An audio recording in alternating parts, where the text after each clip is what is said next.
യാതൊരു പുതുമകളും ഇല്ലാത്തൊരു സാധാരണ സാമ്പാറാണ് ഉണ്ടാക്കാൻ പോണേട്ടാ. മരിക്കരുത് എന്ന് പറഞ്ഞിട്ട് ഉള്ള വരം കിട്ടിയിട്ട് കാര്യമില്ലല്ലോ.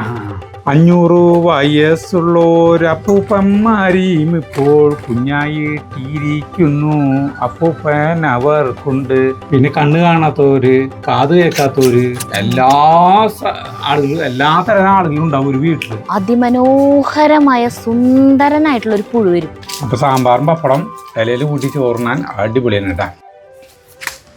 പ്രിയപ്പെട്ടവരെ നമസ്കാരം. നമ്മുടെ മുൻവശത്തെ പോണ്ടിൻ്റെ മുന്നിലാണ് നിൽക്കുന്നത്. ജഗുവിന് ഇന്നലെ പൂജപ്പായിരുന്നു. അപ്പോൾ 2-3 ദിവസത്തേക്ക് സ്കൂൾ പൂട്ടി പുസ്തകം തൊടണ്ട. അപ്പോൾ അവനൊരു പണി കൊടുത്തവരാണ് ഇത് ക്ലീൻ ചെയ്യാൻ. ഇതിൻ്റെ ഉള്ളിലാകെ ചെളി മഴയാണ്. ചെളിയല്ല, പൂപ്പല്. ചെയ്തോളാം നമുക്ക് നമ്മുടെ പണി നോക്കാം. നമ്മളിന്ന് ഇതല്ലേ എന്താ പറയുന്നത്, തവളയാണ് നിറച്ച്. 10-25 തവളകളുണ്ട് അതിൻ്റെ ഉള്ളിൽ. എവിടുന്ന് വന്നാ ഇത്രയും തവളകൾ വലുതുകൾ? ഇന്നത്തെ ദിവസം എന്താ പറയാ? ഇന്ന് ദുർഗാഷ്ടമി. ഇന്നേക്ക് ദുർഗാഷ്ടമി. ഇന്ന് ഞാൻ കുളം പറ്റിച്ച്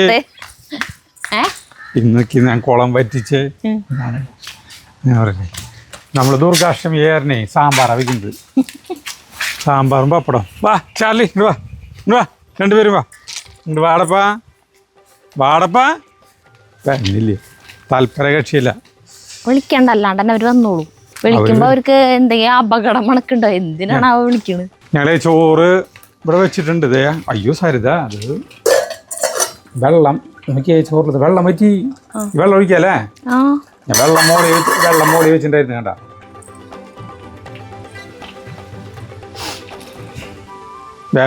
ചോറ് കുറച്ച് കുമ്പട വല്ല ബുദ്ധിമുട്ടുണ്ടാ ചേട്ടന്? കുമ്പടല് കാണുമ്പോ എന്തോ ഒരു കുമ്പിടാനാ. അതെ, 2 മൊബൈൽ ഫോൺ അതാണ് എന്തോ ഇങ്ങനെ ചെയ്യണ പോലെ. എനിക്ക് യാതൊരു കുഴപ്പമില്ല. കുറച്ച് നേരത്തെ വരെ ഒരു കുഴപ്പമുണ്ടായിരുന്നില്ലേ, പെട്ടെന്ന് എന്ത് സംഭവിച്ചാവും വിചാരിച്ചു. എനിക്ക് കുഴപ്പമുണ്ടായിരുന്നില്ലേ. യാതൊരു പുതുമകളും ഇല്ലാത്തൊരു സാധാരണ സാമ്പാറാണ് ഉണ്ടാക്കാൻ പോണേട്ടാ. സാധാരണ വേണ്ട കഷ്ണങ്ങളൊക്കെ തന്നെ വെച്ചിട്ടുണ്ട്. പരിപ്പ് പിന്നെ അവിടെ നിന്ന് വേവിച്ച് കൊണ്ടുവന്നു. പരിപ്പ് വേവിച്ചത് കൊണ്ടുവന്നത് കുക്കറിൽ വേവിച്ച് അവിടെ വെച്ചിട്ടുണ്ട്. ചേട്ടൻ എന്നിട്ട് ചെയ്യാൻ പോണ അപ്പൊ ഞാൻ കഷ്ണങ്ങൾ നോക്കട്ടെ കേട്ടാ. തിളച്ച് പൊന്തി തുടങ്ങി. അയ്യോ, 7 നിമിഷം ചോറ് പുറത്തേക്ക് വരും. അപ്പൊ എനിക്ക് ചോറ് ഊറ്റണം. സാമ്പാർ മാത്രം മതിയാ? സാമ്പാർ മാത്രം മതി, പപ്പടം കാച്ചാൽ മതി. വേറെ ഒന്നും ചെയ്യേണ്ടത്. എന്തോരം നമുക്ക് ഫുഡിനിപ്പോൾ എന്തോരം നമുക്ക് വേണം. അല്ല, എന്തേലും ഉപ്പേരി കൂട്ടാനുകളേ. ഞാൻ കാലത്ത് വെച്ച ചീരിയും മുരിങ്ങയിലയും കൂടിയിട്ടുള്ളത് അടിപൊളി കൂട്ടാനല്ലേ. ഞങ്ങൾക്ക് എടുത്ത് വെച്ചിട്ടുണ്ടായിരുന്നു, എനിക്കും ജഗ്ഗുവിനും. ഞാനും ജഗ്ഗും കാലത്ത് ദോശയാണ് കഴിച്ചത്. അപ്പോൾ അത് പിന്നെയും പറഞ്ഞിട്ടാ ചേട്ടൻ പോയേ. ഞാൻ വളരെ കഷ്ടപ്പെട്ടുണ്ടാക്കിയതാട്ടാ, ദയവ് ചെയ്തത് കഴിച്ചോളൂ എന്ന് പറഞ്ഞിട്ട് അവിടെ വെച്ചിട്ടുണ്ട് കുറച്ച്. അതെന്ന് വെച്ചാൽ റെഡ് കഞ്ഞി, എനിക്ക് റെഡ് കഞ്ഞിയാണ് കാലത്തേ. അപ്പോൾ അതിൻ്റെ ഒപ്പം ഞാൻ തന്നെ പറമ്പിൽ കളിക്കാൻ പോയപ്പോൾ ചീരിയുണ്ട്, മുരിങ്ങലുണ്ട്, എല്ലാം കൂടിയിട്ട്. മുരിങ്ങല എന്ന് പറഞ്ഞാൽ അത്രയ്ക്കും സൂപ്പർ ഇലയാണ്. നല്ല നല്ല വലിപ്പമുള്ള, വട്ടം കൂടുതലുള്ള, നല്ല വട്ടത്തിലുള്ള, നല്ല തളിർത്ത ഇലകൾ. അതിന്റെ ഹൈറ്റ് പോവാത്ത കാരണം നമുക്ക് സുഖമായിട്ട് ഒടിച്ചെടുക്കുകയും ചെയ്യാം അല്ലേ. അതിൻ്റെ ഇലകൾ. പിന്നെ നാടൻ ചീര പോലത്തെ ചീരയുണ്ട്. അത് കൂടിയിട്ട് ഞാൻ ഒന്നുമില്ല, നമ്മൾ വെറുതെ സിമ്പിളായിട്ട് ഇങ്ങനെ കുറച്ച് വെളിച്ചെണ്ണ ഒഴിച്ച് ഇത്തിരി കടുക് പൊട്ടിച്ച് അതിലേക്ക് നമ്മുടെ ഈ ചീര ഇടും. പിന്നെ കുറച്ച് കുരുമുളക് പൊടി ഇടും, ഇത്തിരി മഞ്ഞൾപ്പൊടി ഇടും. അതുകൊണ്ടാണ് എനിക്ക് ഇഷ്ടമില്ലാത്ത ചീരയിൽ ഈ കടുകിന്റെ മണവും കുരുമുളകിന്റെ മണവും. കടുക് നിർബന്ധമില്ലേ, കടുക് ആവശ്യം കിട്ടാൽ മതി. അപ്പൊ ചേട്ടൻ തിന്നിട്ടെ. അത് വെറുതെ തമാശയിരുന്നു. എനിക്ക് അതിന്റെ മണം ഇഷ്ടമില്ലാന്ന്. കുരുമുളക് പൊടിയുടെയും കടുകിന്റെയും മണം, കടുക് എനിക്ക് ഇഷ്ടമില്ലാന്ന് അറിഞ്ഞൂടെ ചേട്ടൻ? കടുക് ഇഷ്ടം. സാമ്പാറിൽ കടുകുള്ളതോ? വളരെ കുറച്ചേ ഞാൻ ഇടുള്ളൂ. കടുക് കഴിച്ചോ വല്ല കുറേ അസുഖങ്ങൾക്ക് കടുക് അടിപൊളി സാധനമാണ്, അറിയോ? ഇതിലല്ലേ സാമ്പാർ വയ്ക്കുന്നത്? ഈ അടുപ്പില് ചോറ് മാറ്റിയത്? എനിക്കിപ്പോ ആ അടുപ്പ് വേണമെന്നൊന്നും ഒരു നിർബന്ധമില്ല. ഇപ്പുറത്തെ അടുപ്പായാലും കുഴപ്പമില്ല, ഏത് അടുപ്പായാലും കുഴപ്പമില്ല. ചോറിലെ ഉപ്പിടുന്നില്ലേ? ഉപ്പിടാണ്ടായിട്ട് കുറെ നാളായി. ഇരുമ്പുളി നോക്കി നമ്മുടെ മീൻണ്ടായിക്കണം, നിറച്ച് ഇരുമ്പുളി. നാളത്തെ മനോരമ പേപ്പറിലെ സരിത ഒരു ഇതുണ്ടായിരുന്നു ഒരു കഥ ഒരു രാജാവിനൊരു ഗുരുണ്ട്. ആ ഗുരുവിനോട് രാജഗുരു നമ്മൾ കേൾക്കേണ്ട ഒരു സംഗതിയാണ് കേട്ടത്. അപ്പോൾ രാജാവ് ഗുരുവിനോട് ചോദിച്ചു, ഗുരു മരിക്കാതിരിക്കാൻ എന്ത് ചെയ്യണമെന്ന് ചോദിച്ചു. അപ്പം ഗുരു പറഞ്ഞു, ദേ അവിടെ ഒരു മലയുണ്ട്, ആ മലയുടെ അപ്പുറത്തൊരു പുഴയുണ്ട്, ആ പുഴയിൽ നിന്ന് ആ പുഴയിലത്തെ വെള്ളം കോരി കുടിച്ചു കഴിഞ്ഞിട്ടുണ്ടെങ്കിൽ മരിക്കില്ല എന്ന് പറഞ്ഞു. അപ്പം രാജാവ് അങ്ങോട്ട് പോയി. രാജാവ് പോയിട്ട് നോക്കിയപ്പോൾ അവിടെ ഒരു വൃദ്ധൻ ഇങ്ങനെ കിടക്കുന്നുണ്ട്, ഈ വയസ്സായിട്ടുള്ള ഒരാൾ കിടക്കുന്നുണ്ട് പുഴയുടെ തീരത്ത്. രാജാവ് ചെന്നിട്ട് ഇങ്ങനെ വെള്ളം അങ്ങോട്ട് മോന്തി കുടിക്കാൻ അങ്ങോട്ട് തുടങ്ങാൻ നോക്കി. ഈ വൃദ്ധൻ പറഞ്ഞു, അരുതത് കുടിക്കരുതെന്ന് പറഞ്ഞു. ഞാനും കുടിച്ചതാണ്, ഞാൻ ഈ മരിക്കാതിരിക്കാൻ ഞാൻ കുടിച്ചതാ. അപ്പം ഞാനിതിവിടെ ഇങ്ങനെ വയസ്സനായിട്ട് കിടക്കുക, ആൾക്ക് 100 ചില്ലറ വയസ്സായിന്ന്, മരിക്കണില്ല, അവിടെ കിടക്കണ്. അപ്പൊ രാജാവ് തിരിച്ചു പോന്നിട്ട് ഗുരുവിനോട് ചോദിച്ചു, എനിക്ക് മരിക്കണ്ട, അതിന് പകരം എനിക്ക് പ്രായമാവരുത്, യൗവനം നിലനിർത്തണം. ഞാൻ അത് മനസ്സിൽ വിചാരിച്ചോളൂ. നമുക്ക് പ്രായം മരിക്കരുത് എന്ന് പറഞ്ഞിട്ട് ഉള്ള വരം കിട്ടിയിട്ട് കാര്യമില്ലല്ലോ. ഇതുപോലെ പ്രായമായിട്ട് ഇങ്ങനെ മരിക്കാണ്ട് ഇങ്ങനെ കിടന്നിട്ട് എന്താ കാര്യം? യൗവനം നിലനിർത്തലാണ്. ഗുരു പറഞ്ഞു, അപ്പുറത്തെ മലയില് ആ മലയുടെ അപ്പുറത്ത് ഒരിതുണ്ട്, അവിടേക്ക് പോയാൽ മതി പറഞ്ഞു. അവിടെ ചെല്ലാൻ പറഞ്ഞു. അങ്ങനെ രാജാവ് 2 മലകൾക്ക് അപ്പുറത്തേക്കാണ് ചെന്നപ്പോ അവിടെ 2 പേര് എന്നിട്ട് ഇടിപിടി കൂടുന്നു, ഭയങ്കര ഇടിപിടി കൂടുന്നു. അപ്പൊ നിങ്ങൾ എന്താണ് ഇടി കൂടുന്നു ചോദിച്ചപ്പോ പറയുന്നതേ, ഇയാളെന്റെ അച്ഛനാണെന്ന് പറഞ്ഞു. എനിക്ക് 130 വയസ്സായി, അല്ല 100 വയസ്സായി, ഇതുവരെയായിട്ട് എന്റെ ഭാഗം ഇയാൾ തന്നിട്ടില്ലെന്ന്. അപ്പൊ മറ്റാൾ പറഞ്ഞേ, എനിക്ക് 130 വയസ്സായി, എനിക്ക് എന്റെ അച്ഛൻ ഭാഗം തന്നിട്ടില്ലെന്ന്. മനസ്സിലായി? അയാളും ചെറുപ്പക്കാരനാണ്, ചെറുപ്പക്കാർ മനസ്സിലായ. അപ്പൊ അതിൽ പറയുന്നത് എന്താ വെച്ചിട്ടുണ്ടെങ്കിൽ എല്ലാം നമ്മൾ കാലത്തിനനുസരിച്ച്, അതായത് നമുക്ക് ബാല്യം, കൗമാരം, യൗവനം ഇതൊക്കെ കറക്റ്റ് ആയിട്ട് പോയി കഴിഞ്ഞാലാണ് നമുക്കത് അതിന്റേതായ രീതിയിലല്ല സെറ്റ് കവർ ചെയ്യുമ്പോഴാണ് പ്രശ്നങ്ങൾ. നമുക്ക് ഇത് പറയുമ്പോഴേ നമ്മുടെ ഈ കുഞ്ചൻ നമ്പ്യാരെ കാലനില്ലാത്ത കാലം എന്ന് പറഞ്ഞ സ്കൂളിൽ പഠിച്ചിട്ട് പണ്ട് ഞാൻ 10-50 കൊല്ലം എത്ര കൊല്ലം ഭയങ്കര ദാരിദ്ര്യം അങ്ങനെ എന്തോ അതായത് ഓർമ്മയില്ല. അതെന്തൊരു കഥ, അത് എല്ലാവർക്കും അറിയായിരിക്കും. അതായത് മനുഷ്യന്മാര് മരിക്കും, കാലൻ ഈ ഭൂമി ഇവിടേക്ക് വരുന്നില്ല. കഴുകിട്ട് ചേട്ടാ അവിടെ ഇരുന്നോ, അത് കഴുകിട്ട് വരാം. അല്ല ഇങ്ങോട്ട് വന്നിട്ട് പറയാം, എനിക്ക് എല്ലാവരും പഠിച്ചിട്ടുണ്ടാവും, കുറെ പേര് പഠിച്ചിട്ടുണ്ടാവും. ഇവിടെ ഇരിക്കാം കഴിഞ്ഞു. നിന്റെ കഴിഞ്ഞ. അപ്പൊ ഞാനിവിടെ ഇരിക്കാം. കാലനില്ലാത്ത കാലം എന്ന് പറഞ്ഞുള്ള കവിത കേട്ടിട്ടുണ്ടാവും കുഞ്ചൻ നമ്പ്യാരുടെ. അതായത് കാലൻ ഭൂമിയിലേക്ക് അവിടേക്ക് വരാത്ത അവസ്ഥ, ഭൂമിയിലേക്ക് വരുന്നില്ല, അതായത് ആളുകൾ മരിക്കില്ല, ഒരു കാലത്തും മരിക്കില്ല. അപ്പം അങ്ങനത്തെ ഒരു അവസ്ഥ വന്നു കഴിഞ്ഞിട്ടുണ്ടെങ്കിൽ എന്തായിരിക്കും അവസ്ഥ എന്ന് പറഞ്ഞിട്ട് ഒരു കവിത ഉണ്ട്. ആ കവിത ചോറൂറ്റല് കഴിഞ്ഞു ചേട്ടാ, ചോറൂറ്റല് കഴിഞ്ഞു. അതിലത്തെ ഒരു കവിത ഒരു വരി ഞാൻ പാടാട്ടാ. അപ്പോൾ കാലം വരാത്ത കാലത്തിൽ അതിൻ്റെ ഒരു കവിത ഉണ്ട് കേട്ടോ. എനിക്ക് ചെറുതായിട്ട് ഓർമ്മയുള്ളൂ, പക്ഷേ അപ്പം ഞാനിത് എഴുതി വെച്ചു, ഓർമ്മയില്ല.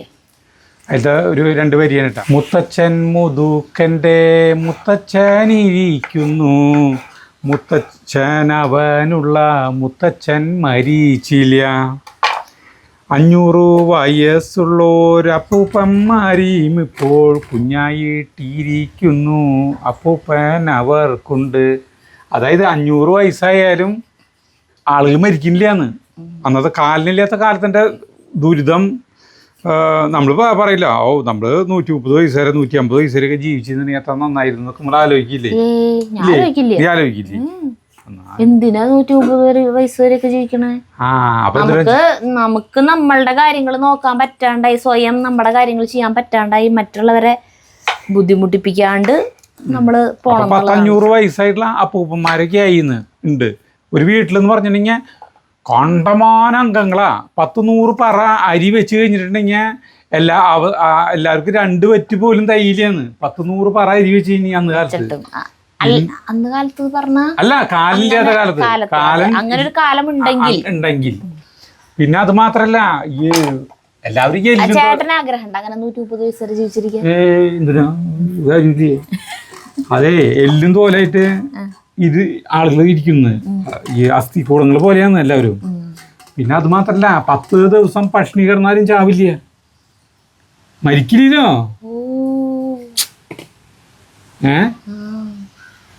10 ദിവസം പട്ടിണി കിടന്നാലും എങ്ങനെ ചാവില്ല.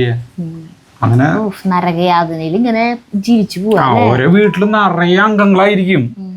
ഈ കവിതയ്ക്ക് എന്ത് ഇങ്ങനത്തെ ട്യൂണ്? കുഞ്ചൻ നമ്പ്യാരുടെ കവിത ഞാനിങ്ങനെ പഠിച്ചോണ്ടത്. ആണോ?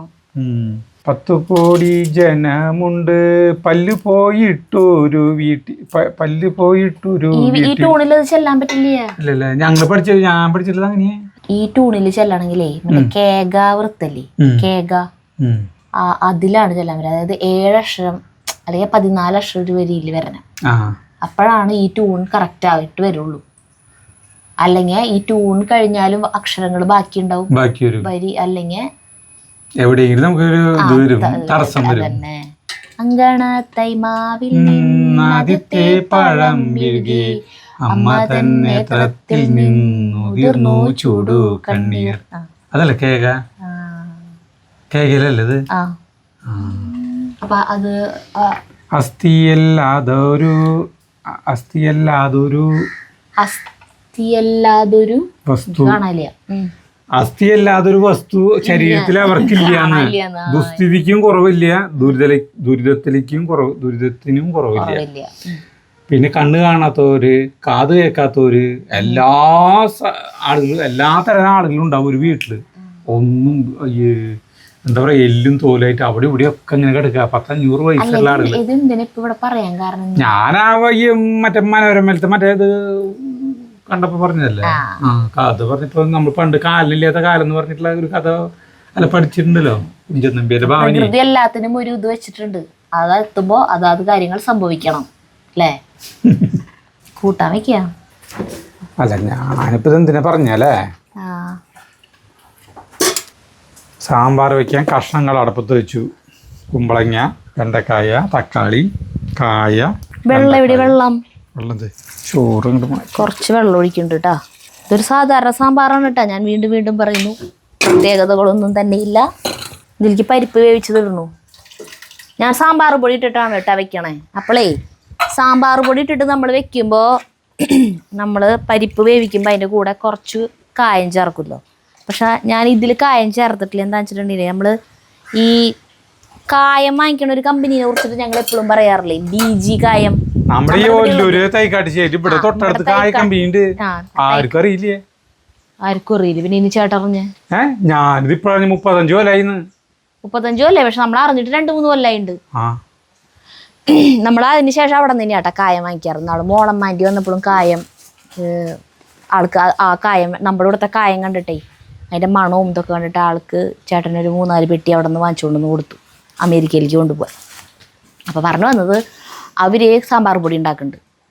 അതും എനിക്ക് തോന്നുന്നു വലിയ കടകളിൽ ഈ മറയൂർ ശർക്കരയുടെ കാര്യം പറഞ്ഞ പോലെ കടകളിലൊക്കെ നിങ്ങൾക്ക് കിട്ടുമെന്ന് അറിയില്ല ഈ BG. അപ്പോൾ കായം വാങ്ങിക്കാൻ പോകുമ്പോൾ ചേട്ടൻ സാമ്പാർ പൊടിയും അവിടെ നിന്ന് വാങ്ങിച്ചു കൊണ്ടുവരാറുണ്ട്. അപ്പോൾ ഈ സാമ്പാർ പൊടി ഇതിന് കുറച്ചും കൂടെ ഉള്ളു. അപ്പം ഇതിൽ മറ്റുള്ള സാമ്പാർ പൊടികളെ അപേക്ഷിച്ചിട്ട് കായത്തിൻ്റെ മണത്തിൽ കൂടുതലാണ്. അത് കാരണം നമുക്ക് പരിപ്പ് വേവിക്കുമ്പോൾ കായം ചേർക്കണ്ട, ഇത് ചേർത്താൽ പാകത്തിനുള്ളതായി. അതാണ് ഈ പറഞ്ഞു വരുന്നത്.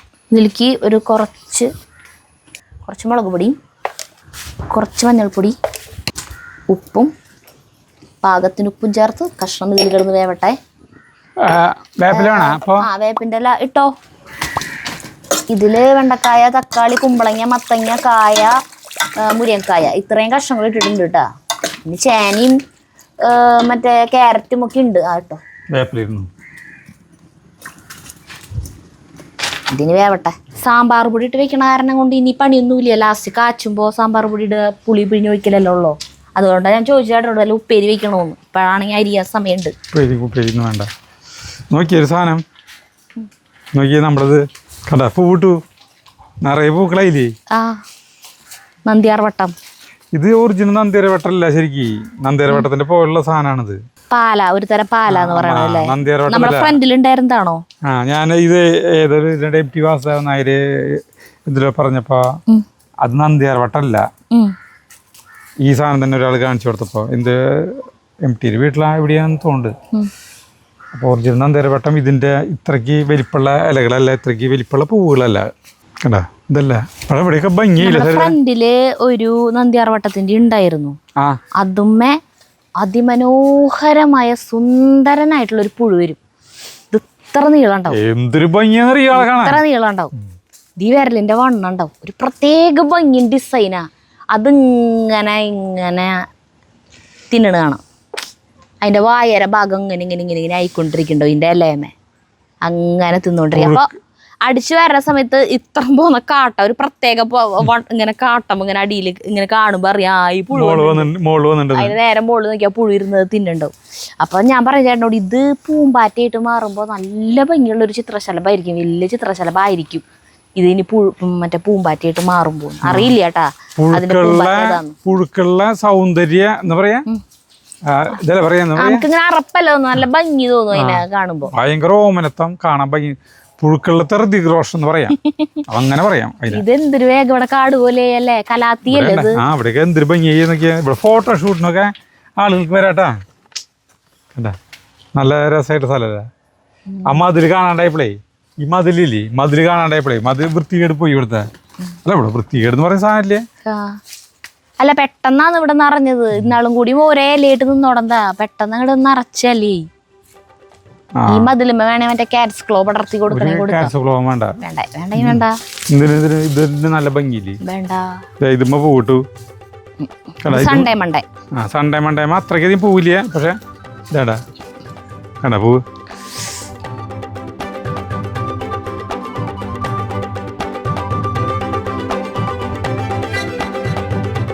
ഇതാവട്ടെ. എന്തുട്ട് വെട്ടാൻ? ഇതൊന്നും വെട്ടാനില്ല. ഇത് പൂവൊക്കെ ഉണ്ടായ മതി കഴിയട്ടെ, എന്നിട്ട് നമുക്ക് ഇതിനെ വെട്ടി നിർത്താം. അപ്പൊ പുതിയ കൂമ്പുകൾ വേണ്ട അതുമല്ലൊക്കെ പൂക്കൾ ഉണ്ടായിക്കോളും. ഇത് നല്ല ഭംഗിയിൽ ഇതിങ്ങനെ നിന്നോട്ടെ. എന്തൊരു ഭംഗി ഇങ്ങോട്ട് നോക്കുമ്പോ എന്റെ കണ്ണിന് നയനാനന്ദകരമായ കാഴ്ചയാണ്. വേറെ വേറെ നിറച്ച് വരുന്നുണ്ട്. ഇതിന് വളം ഇടണത് കുറവാണോ? വളം ഇട്ട് കഴിഞ്ഞാൽ ഇത് ഇത്ര ഉണ്ടാവും. വളം കോഴിക്കാട്ട ഇഷ്ടം പോയിട്ട് കൊടുക്കുന്നുണ്ട്. കോഴിക്കാട്ടതിന് ഇടണ്ടേ? പൂവുണ്ടാവാൻ ആവശ്യമായിട്ടുള്ള മറ്റേ സാധനം ഈ കപ്പലണ്ടി പിണ്ണാക്കും മറ്റേ പുളിപ്പിച്ചിട്ട് ഒഴിക്കണം. കപ്പലണ്ടി പിണ്ണാക്കും പിന്നെ വേപ്പും പിണ്ണാക്കും കൂടിയിട്ട് പുളിപ്പിച്ച് അതവിടെ ഇരിക്കണ്ടേ, കൊണ്ടു ഒഴിക്കുക വേണ്ടോ? അതെ, അമ്മ അത് ഒഴിച്ചു കൊടുക്കാം. അപ്പൊ ഈ പൂവിന് വലിപ്പം കൂടും. സാമ്പാർ അവിടെ എന്ത് തിളക്കട്ടെ. എന്തുട്ട് വെട്ടാൻ പോണേ? അവരുടെ പറമ്പിലത്തെ സാധനം ഇത് ഇങ്ങോട്ട് വരുന്നേ. പശുവിന് കൊടുക്കണ സാധനല്ലേ? പശുവിന് കൊടുത്തു കഴിഞ്ഞാൽ പശുക്കൾക്ക് കൊടുത്തു കഴിഞ്ഞാൽ വയറ്റിൽ വേന വരും. അല്ല, പശു പ്രസവിച്ച് കഴിയുമ്പോ മറ്റേ രണ്ടാം കുട്ടി പുറത്തു വരാൻ വേണ്ടി കൊടുക്കുക. ഇത് പാറോത്തിന്റെ അല്ല, ഇതിന് പാറോത്തിന്റെ അല്ല. ഈ സാധനം അന്വേഷിച്ചിട്ട് പശു നമ്മുടെ വീട്ടിൽ പണ്ട് പശുക്കള് ഇഷ്ടം പോലെ ഉണ്ടായിരുന്നു. അപ്പൊ അവരുടെ പെറ്റ് കഴിഞ്ഞിട്ടുണ്ടെങ്കിൽ അടുത്ത രണ്ടാം കുട്ടി വീഴാന്ന് പറയും. അതിന്റെ ഉള്ളിലത്തെ ഈ ഒരു ഇത് അത് വീഴണമെങ്കിൽ പെട്ടെന്ന് വീഴണമെങ്കിൽ ഇത് സാധനം കൊടുക്കാന്ന് പറയും. പഞ്ചസാരയും കൂടിയിട്ട് അല്ലേ? ഇത് മാത്രം കൊടുക്കും, വെള്ളം തിളപ്പിച്ചിട്ട് അല്ല ഇത് മാത്രം നമ്മൾ കൊടുക്കാം. പിന്നെ ചിലവർ എന്താ വെച്ചിട്ടുണ്ടെങ്കിൽ നമ്മൾ പിന്നെ ചെയ്യുന്നത് നെല്ലില്ലേ, നെല്ല് നമ്മുടെ വീട്ടിൽ ഇഷ്ടം പോലെ ഉണ്ടാവും. നെല്ല് പുഴുങ്ങിയിട്ടേ അതിൽ നാളികേരം ചരിയിടും. നാളികേരം ചരിയിട്ട് നെല്ലും നാളികേരം കൂടിയിട്ട് പുഴുങ്ങിയതും കൂടിയിട്ട് മിക്സ് ചെയ്തിട്ട് പശുവിന് കൊടുക്കും. പശു ഭയങ്കര ഇഷ്ടം അത്. അപ്പോൾ ഇതിൻ്റെ ഉള്ളിൽ ഇത് പോകും. ഈ രണ്ടാം കുട്ടി വീണില്ലെങ്കിൽ എന്തുവാ വെച്ചിട്ടുണ്ടെങ്കിൽ പിന്നെ അതിൻ്റെ ഉള്ളിൽ ഇരുന്നിട്ട് പുറത്തേക്ക് വന്നില്ലെങ്കിൽ പെട്ടെന്ന് തന്നെ പശുവിന് അസുഖം വന്ന് തളർന്ന് വീഴും. അപ്പൊ നമ്മൾ പിന്നെ ഡോക്ടറെ വിളിക്കാൻ മനുഷ്യന്മാർക്ക് അങ്ങനെയല്ല, അത് വന്നില്ല അതില്ലെങ്കിൽ അപ്പൊ നമ്മള് എത്രയും പെട്ടെന്ന് അത് ആ സാധനം ഇവിടെ തന്നെ ഇഷ്ടം പോലെ. ഈശ്വര, ഇവരെ പറമ്പ് ഇന്നാളല്ല ക്ലീൻ ആക്കിയല്ലേ. കാടായി ജയം വീണ്ടും ഇവരെ കൊണ്ടുവന്നിട്ട് വീണ്ടും ആക്കും. അതെ. അപ്പൊ പാറവത്തിന്റെ അല്ലെ നമ്മള് പല സ്ഥലങ്ങളിലും ഈ കിണറുകളില്ലേ, കിണറ് വലിയ കൊക്കുറിഞ്ഞി പോലത്തെ കിണറുണ്ട്. ആ കിണറിന്റെ പക്കത്ത് ബങ്കിലേ ഈ പാറത്തിന്റെ ഉണ്ടാവുക. അപ്പൊ നമുക്കിത് പൊട്ടിക്കാൻ പറ്റില്ല. മറ്റേ അവിടുത്തെ വിജയന്റെ കിണറിന്റെ പക്കത്തുണ്ട് കുറെ. നമ്മുടെ ഇവിടെ ഈ കിണർ നമ്മുടെ വലിയ കൊക്കുറിഞ്ഞില്ലേ പണിസ്ഥലത്തിന്റെ ബാക്കിൽ, അതില് തീരെ നമുക്ക് പറ്റില്ല. എന്നിട്ട് അവിടെ പോയിട്ട് അവര് പൊട്ടിച്ചു തരും ഈ സാധനം. നമ്മൾ പല പല സ്ഥലങ്ങളിലേക്ക് അന്വേഷിച്ച് പോവും. നമ്മൾ ഇവിടുത്തെ മാത്രമല്ല, നമ്മള് ചില നമ്മുടെ അയലോക്കത്തൊക്കെ പശുക്കളുണ്ടെങ്കിലും നമ്മള് ആളുകള് എല്ലാവരും കൂടിയിട്ട് അന്വേഷിച്ച് പോവും. അന്ന് എല്ലാവരും കൂടിയിട്ട് ഒരു കൂട്ടായ്മയാണല്ലോ. കോഴിനെ പിടിക്കാൻ പോണെങ്കിലും പറഞ്ഞ പോലെ എന്റെ പറമ്പ് നിന്റെ പറമ്പ് ഒന്നും ഇല്ലാന്ന് പറഞ്ഞ പോലെ എന്റെ പശു നിന്റെ പശു ഒന്നും ഇല്ല. ഇല്ല, എന്റെ കോഴി നിന്റെ കോഴി ഒന്നും ഇല്ല. അപ്പുറത്തെ വീട്ടിൽ ഒരു ആവശ്യം ഉണ്ടായി നമ്മളെല്ലാവരും കൂടി പോവാ. അവരെ വീട്ടില് മറ്റേ ഓല മേയണ്ടേ, വീടിന് ഓല മേയണ്ടെങ്കിൽ എല്ലാവരും കൂടി ഹെൽപ്പ് ചെയ്യാ. മനസ്സിലായി? അങ്ങനെയായിരുന്നു. ഓട് മേയുമ്പോ ഓട് എടുത്ത് കൊടുക്കാൻ നിൽക്കുക. പിന്നെ എല്ലാ കാര്യങ്ങൾക്കും ഒരു ഒത്തൊരുമ. കിണർ ചേറെടുക്കുമ്പോ കിണറ്റിലത്തെ ചേറ് വേനൽക്കാലത്ത് വെള്ളം പറ്റുമ്പോ ചേറെടുത്തിട്ട് വൃത്തിയാക്കുന്ന പരിപാടി ഉണ്ടല്ലോ, ക്ലീൻ ചെയ്യുന്ന പരിപാടി. അപ്പൊ എല്ലാവരും നാട്ടിലെല്ലാവരും ആ കിണറിന്റെ പക്കത്തുണ്ടാവും. എല്ലാവരും പിടിച്ച് ഈ ചൂരക്കൊട്ടല് ചേറ് വലിക്കാനും ഒക്കെ ആളുകളുണ്ടാവും. ഇപ്പൊ അത് ഇല്ല. കിണർ ചേറെടുക്കണ പരിപാടി ഇല്ലല്ലോ അല്ലേ? കിണർ ചേറെടുക്കണ എവിടെയെങ്കിലും കേട്ടിട്ടുണ്ട്? അപ്പൊ പിന്നെ ആൾക്കാർക്ക് പേടിയ കിണറ്റിലിറങ്ങാൻ, വായു സഞ്ചാരം ഉണ്ടാവില്ല, ഓക്സിജൻ ഇല്ലാണ്ട്. ഞങ്ങളുടെ വീട്ടില് കിണർ ചേറെടുക്കാൻ വന്ന് കിണർ കാണുമ്പോ തന്നെ എല്ലാവർക്കും പേടിയായിരിക്കും ഇറങ്ങാൻ. പാതാളം പോലെയല്ലേ, ഭയങ്കര താഴ്ചയാ. അത് പേടിയാവും. അപ്പൊ ആദ്യം കൊട്ടയിൽ ഒരു മെഴുകുതിരി കത്തിച്ചിട്ട് പതുക്കെ ഇറക്കും കിണറ്റിലേക്ക്. എന്നിട്ട് അടിയിൽ കുറച്ച് സമയം വെക്കും. ആ മെഴുകുതിരി കെടാണ്ട് അവിടെ നിന്ന് കത്തുന്നുണ്ടെങ്കിൽ ഓക്സിജൻ ഉണ്ട്. എന്നിട്ടല്ലേ പണ്ടത്തെ ആൾക്കാർ ഇതൊക്കെ ഓക്സിജൻ ഇതൊക്കെ അറിഞ്ഞിട്ടാണോ? ഓക്സിജൻ കത്താൻ സഹായിക്കുന്ന വാതകമാണ് അങ്ങനെ അറിഞ്ഞിട്ടാണോ ചെയ്യണേ? അവിടെ മറ്റേ നമ്മുടെ ഈ ഇവിടുത്തെ ഏറ്റവും താഴ്ചയിലെ കിണർ നമ്മുടെ കുമാരേട്ടൻ്റെ ചായകടിയിലുള്ള കുമാരേട്ടൻ ഉണ്ടായിരുന്നു. എൻ്റെ കൂട്ടുകാരൻ സജീര് ചായകടിയായിരുന്നു ഏറ്റവും താഴ്ച. അവരുടെ വീട്ടിലത്തെ കിണറായിരുന്നു ഏറ്റവും താഴ്ച. ഭയങ്കര താഴ്ചയാ, പാതാളം പോലെയാ. അതിലേക്ക് ഇവര് മറ്റേ വിളക്കില്ലേ, അതാണ് ഇറക്കി ആദ്യം ചേർക്കാനായിട്ട് ഇറക്കാം. അല്ല, അപ്പൊ നമുക്ക് കാണുമ്പോഴേ നമുക്കിത് അറിയോ ഇതെന്തുകൊണ്ടാണ്? അത് ചോദിക്കും, അവർക്കൊന്നും അറിയില്ല. പക്ഷെ ഇത് കത്തുണ്ടെങ്കിൽ വായു ഉണ്ട്, അപ്പൊ എന്നാലേ അവര് ഇറങ്ങുള്ളൂ, ശ്വാസം കിട്ടും, അല്ലെങ്കിൽ കിട്ടില്ല. ഞങ്ങളുടെ കിണർ എന്ന് പറഞ്ഞിട്ടുണ്ടെങ്കിൽ ഏറ്റവും അടിയിൽ ചെന്ന പിന്നെ വലിയ വങ്ക് എന്ന് പറയും. ഗുഹ പോലെ അടിഭാഗത്ത് വലിയ പൊത്ത് പോലെ വലിയ വങ്ക്. അപ്പോൾ അതിങ്ങനെ ഇടയ്ക്കിടയ്ക്ക് ഇടിയും തോറും കിണറ്റിലിങ്ങനെ ചെളി നിറയും. ആ ഇടിയണ മണ്ണ് വീണട്ടെ ഒരു മഞ്ഞ കളറിലുള്ള മണ്ണാ അതന്നെ വങ്ക്. ഈ ചേറെടുക്കുമ്പോൾ നമ്മുടെ കിണറിൻ്റെ അടിയിൽ, ഞങ്ങളുടെ കിണറിൻ്റെ അടിയിൽ പാറയൊന്നുമില്ല. അപ്പം അത് കാരണം കൊണ്ട് ഓരോ ട്രിപ്പ് ഇങ്ങനെ ചേറെടുക്കുമ്പോഴും താഴ്ച കൂടി വരും. ഇപ്പം പിന്നെ വീട് പണിയണ സമയത്ത് ഈ വങ്കിടിയിലുള്ള കാരണം കൊണ്ടേ റിങ് വങ്കിൻ്റെ ഭാഗത്ത് ഏറ്റവും അടിഭാഗത്ത് റിങ് ഇറക്കിയിട്ട് ആ ഇടുക്കിലൊക്കെ മറ്റേ ഓട്ടുമുറി അങ്ങനത്തെ സാധനങ്ങളൊക്കെ കൊണ്ടുവന്നിട്ട് ഇതാക്കി സെറ്റാക്കി വെട്ടി കഴിഞ്ഞപ്പോൾ ഇവിടെ ഭംഗിയായില്ല, ഇതൊക്കെ തെളിഞ്ഞു. നല്ല രസമാ ഇവിടെ കിടന്നേ മറയാനൊക്കെ. ഇതൊരു വരി വെച്ചതല്ലേ അല്ലേ? ഇതിപ്പോ എത്ര വരി? ഹെലിക്കൂണിയാന്നല്ലേ ഇതിന്റെ പേര്? അല്ല, ഈ ആല അവസാനിക്കില്ലേ? ഹെലിക്കൂണിയ, കലാത്തിയ, അത് അഗ്ലോണിമ അല്ലേ? മാലല്ല അവസാനിക്കണേ. ആ സാധനത്തിന്റെ പേര് യൂജീനിയ. ഈ സാധനത്തിന്റെ പേര് ഹൈഡ്രാഞ്ചിയ. അത് ശരിയാവണില്ല അല്ലേ? അതിന് അധികം വെയിൽ വേണ്ടെന്ന് തോന്നുന്നു. വെയിൽ ഉദിക്കുമ്പോ അതിങ്ങനെ കരിഞ്ഞ പോലെയാവുണ്ട് അതിന്റെ ഇല. ഇതിന്റെ തല വെട്ടണ എനിക്ക് ഈ സാധനം കയ്യിലിരിക്കുമ്പോ എല്ലാം അങ്ങനെ വെട്ടി. അയ്യോ വേണ്ട ചേട്ടാ, അത് വന്നതാ, പുതിയതായിട്ട് വന്നത്. പൂക്കൾ ഉണ്ടാവണതാ. ഇതിന്റെ പൂ വേണ്ട, കോളാമ്പി പോലത്തെ ഒരു പ്രത്യേക പൂവാ, കണ്ട നല്ല ഭംഗിയുള്ള പൂവല്ലേ, കണ്ട. നമ്മളിപ്പോ ചെടിത്തോട്ടം നല്ല രസമായിട്ട് കാണാനായിട്ട്. അതായത് ഇങ്ങനെ ഭയങ്കരമായിട്ട് തിക്കുമുട്ടായിട്ട് ഒരു സാധനമില്ല. എന്താ ഇവിടെ ഒരു അനക്കം കേട്ടു? പാമ്പുണ്ടാവും തോന്നുന്നതാ, അതിൻ്റെ അടിയിൽ പാമ്പുണ്ടാവും. അതല്ല, അതെന്താണെന്നറിയോ? ആ വെട്ടിയിട്ട സാധനം പിന്നെയാണ് വീണ അടിയിലേക്ക്, അതാ. അല്ല, പറഞ്ഞു വന്നതില്ലേ, നമ്മുടെ ഇവിടുത്തെ പൂന്തോട്ടല്ലേ, തോന്നിയ പോലെ ചെടികളോ അല്ലെങ്കിൽ കുത്തിത്തിരിപ്പല്ല കുത്തി നിറച്ചിട്ടുള്ള കാര്യങ്ങളൊന്നും തന്നെയില്ല. ചെമ്പരത്തി അവിടെ ഇവിടെ ആവശ്യത്തിന് മാത്രം ചെടികൾ, വിശാലത. ഞാനന്ന് ചെമ്പരത്തി ഇത് മറ്റേ ഇത് വെക്കുമ്പോഴേ ഹൈബ്രിഡ് അല്ലേ, ഹൈറ്റ് കുറവില് പൂവുണ്ടായിട്ട് നിൽക്കണത് വെക്കുമ്പോൾ പിന്നെ ആ വാങ്ങിക്കുമ്പോൾ ഉണ്ടായ പൂവ് കഴിഞ്ഞാൽ പിന്നെ അതുമ്പോൾ പൂവുണ്ടാവുന്നു ഞാൻ വിചാരിച്ചിട്ടില്ല കേട്ടോ. പക്ഷെ ഇത് എന്നും പൂവുണ്ട്, നിറച്ചു മുട്ടുകളും. നമുക്കൊരു പ്രഷർ പമ്പാണ് ഇനി വാങ്ങിക്കണ്ട. അപ്പൊ നമുക്ക് ഈ പൂപ്പലൊക്കെ നമുക്ക് തന്നെ കളയാം. ഇടയ്ക്കിടയ്ക്ക് കളയാലോ. മതിലൊക്കെ നീറ്റായിട്ട് കിടക്കണം. നമ്മുടെ ഈ തുളസീനെ നിന്ന് പ്രൂൺ ചെയ്യാം. അതായത് തുളസീനെ പ്രൂൺ ചെയ്യുന്നത് എന്തിനാ വെച്ചിട്ടുണ്ടെങ്കിൽ ഇതിൻ്റെ മുകളിൽ നിറയെ ഇതുണ്ടല്ലോ, എന്താ പറയുക, വിത്തുകളുടെ കളയുമ്പോഴേ നല്ല ഭംഗിയുള്ള ചില്ലകളാണ്ട് വരും. അപ്പോൾ ഇത് വെറുതെ വഴിയിൽ നിൽക്കുന്ന തുളസിയാണ്, പക്ഷേ ഞങ്ങൾ കളഞ്ഞില്ല ഇതിന്. അല്ല സരിത, വഴിയിൽ നിൽക്കുന്ന തുളസിയാണെങ്കിലും പിന്നെ ഭംഗിയുണ്ടല്ലോ.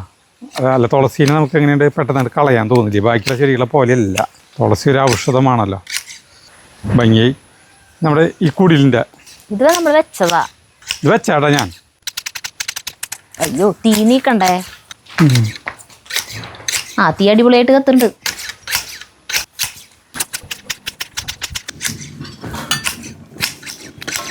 കഷ്ണങ്ങളൊക്കെ വെന്തുകൊണ്ടിരിക്കുന്നു. അല്ല കഷ്ണങ്ങളൊക്കെ വെന്തുകൊണ്ടിരിക്കുന്നു. പുളി പിഴിഞ്ഞ് ഒഴിക്കാം. നല്ല രസമുണ്ട് വെട്ടാനായിട്ട്. ഞാൻ വെട്ടാൻ തുടങ്ങിയതിലത്തെ കുഴപ്പം പിന്നെ കണ്ണി കണ്ടത് മുഴുവൻ വെട്ടാൻ തോന്നുന്നല്ലേ. കഷ്ണങ്ങളൊക്കെ വെന്തു. പുളി പിഴിഞ്ഞിട്ട് ഒഴിക്കട്ടെ കേട്ടാ.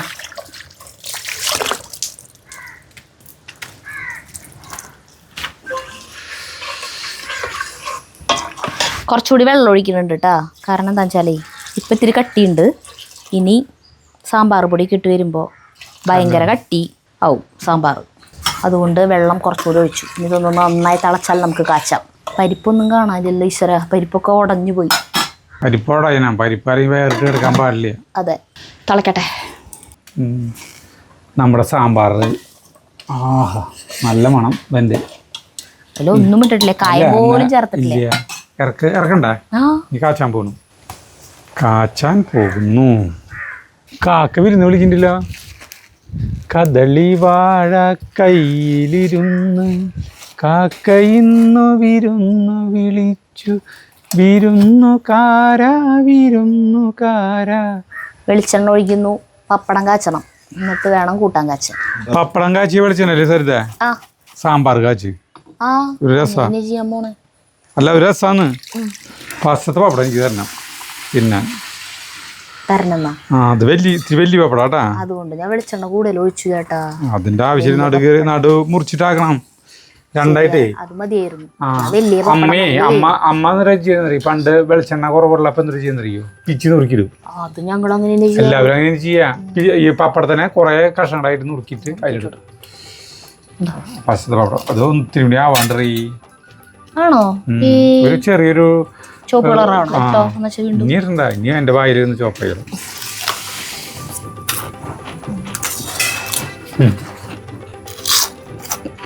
പണ്ടേ കണ്ണംകുളങ്ങരേ പപ്പടം കാച്ചണ സമയത്തേ മറ്റേ മൂത്ത വലിശന്റെ, എൻ്റെ ഏറ്റവും മൂത്ത വലിശല്ലേ ശിവശങ്കര വലിശൻ, വലിശന്റെ മോളുണ്ട് സൂന്തേച്ചി. സൂന്തേച്ചി ചെറുതാണെന്ന്. ചെറുതെന്ന് പറഞ്ഞു കഴിഞ്ഞാൽ എന്താ എത്ര പ്രായം ഉണ്ടായിരുന്നാവോ. ഞാൻ കാച്ചാമെന്ന് പറഞ്ഞിട്ട് ആള് ചാടിത്തുള്ളി കയറി പപ്പടം കാച്ചാൻ നോക്കി. അല്ല കാച്ചല്ല, ആള് കാച്ചി. അമ്മാമ്മ ഒന്ന് നോക്കിയപ്പോൾ വെളിച്ചെണ്ണ ചൂടായിട്ടേ ഇല്ല. ആളിങ്ങനെ ഒരു പപ്പടം ഇടും, കോരി ഇതിലേക്ക് വയ്ക്കും, അങ്ങനെ. എന്നിട്ട് അമ്മാമ്മേരെ നിന്ന് നടുമ്പുറത്ത് ഇടി കിട്ടി. അമ്മാമ്മ ഭയങ്കരമായ ശിക്ഷ മുറകളായിരുന്നു അമ്മാമ്മയുടെ. പിന്നെ രമമ്മായി നാളികേരം അരച്ചിട്ട് അറിയാണ്ട് അത് വാരി കണ്ണി തേച്ചു എന്ന് പറഞ്ഞിട്ടില്ലേ? ഞാൻ പറഞ്ഞിട്ടില്ലേ അത്? രമമ്മായി അതായത് അമ്മാമ്മയുടെ മോൾ തന്നെയാണ് കേട്ടാ, ബിന്ദു ചേച്ചിയുടെ അമ്മ. അതുപോലെ നാളികേരം മീൻ കൂട്ടാനിക്കുള്ളത് അരച്ചതാ. അമ്മാമ്മ ഒന്നിങ്ങനെ എടുത്തു നോക്കിയപ്പോൾ അരഞ്ഞിട്ടില്ല. അപ്പം മിളകും ഒക്കെ കൂടിയിട്ടല്ല അരച്ചാണ്. അത് വാരി കണ്ണി തേച്ചു എന്ന് മര്യാദയ്ക്ക് അരഞ്ഞിട്ടില്ല എന്ന് പറഞ്ഞിട്ട്. എന്തെല്ലാം ശിക്ഷ നടപടികളല്ലേ? ചാർലി മുറാൻ ചാർലിയുടെ രണ്ടുപേരും കുട്ടൻ. ആ പപ്പടം അതെന്നാ നിനക്ക് എന്തേ ഇമ്രാനെ തിന്നെ പേടിച്ചിട്ട് ചാർലി പറഞ്ഞിട്ടുണ്ടോ? ചാർലി നോട്ടം നോക്കി നിനക്ക് അത് തന്നിട്ടുണ്ട്.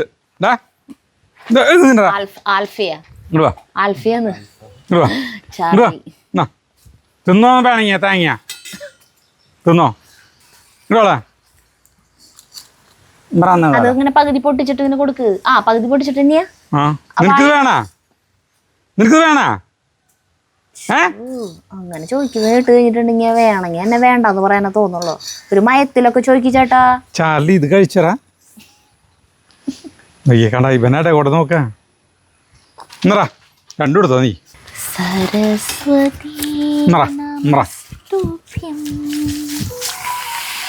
ഇമ്രാൻ എന്നെ അവൻ നോക്കിക്കൊണ്ടിരിക്കുക. ചാർലി കണ്ടാ അവനെ നോട്ട് ചെയ്തോണ്ടിരിക്കുക. നീ എങ്ങാനും ഇതാനെ ആ പപ്പടത്തമ്മലാണ് തൊട്ട് കഴിഞ്ഞ് നിന്റെ തലയ്ക്ക് അടിച്ച് അപ്പ കൊല്ലും എന്ന് പറഞ്ഞിട്ട് ചാർലി തന്നു. അതതിൻ്റെ പേടിത്തൂറി ഇങ്ങോട്ട് വന്നത് തിന്നോ. അത് ഞാൻ കോഴികൾക്ക് ഇട്ട് കൊടുക്കിനി. ബാണി തിന്നോ. ഇത്ര നേരമായി ഞാൻ മനുഷ്യൻ താങ്ങിയ ഇനി പിന്നെ ഇവിടെ നിന്ന് നടക്കാൻ താക്കി പ്രാന്തുണ്ടാ. അമ്പടാ അവൻ കെടുത്ത് നോക്കണ്ടാ. കീഴടങ്ങി സരിതാ ആ കണ്ട ചാർലി. അപ്പം അപ്പുറത്തമ്മ തൊട്ട് കഴിഞ്ഞിട്ടുണ്ടെങ്കിൽ കണ്ട ഇമ്രാൻ വീണു. ഞാൻ കൂട്ടാൻ കാച്ചാട്ടാ. അതെ വരുന്നു അങ്ങോട്ട് വരുന്നു. അപ്പോൾ മനസ്സിലായില്ലേ ചാർലിയുടെ ഓരോ നോട്ടത്തിൻ്റെ ഇതിൻ്റെ അർത്ഥങ്ങൾ. എവിടെ കാക്ക പപ്പടം കൊണ്ടുപോയേനെ. സ്ഥലത്ത് കൂട്ടാൻ കാച്ചാൻ പോവാന്ന്. ഞാൻ ഇപ്പം കടുകിടും.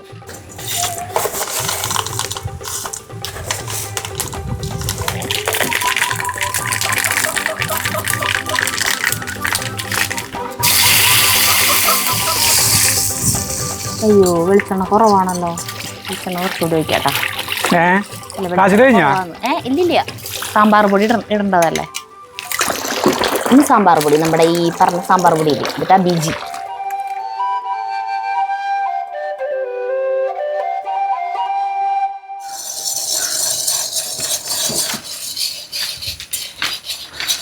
അങ്ങനെ ബിജി സാമ്പാർ പൊടി ഇട്ടിട്ടുള്ള സാമ്പാർ.